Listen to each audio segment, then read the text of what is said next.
I'll show you how to use apps. NGS5 comes with the pre-installed online services apps like Spotify, YouTube Music, TikTok, or Amazon. To use these apps, you have to grant permission and you need access to internet. It can be via online services subscription or via Wi-Fi. Let's go to settings and next go to system. We have to find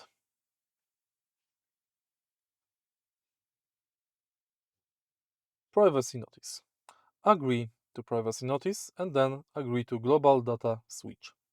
Next, allow third-party online services. Thanks to this function, you've got access to apps.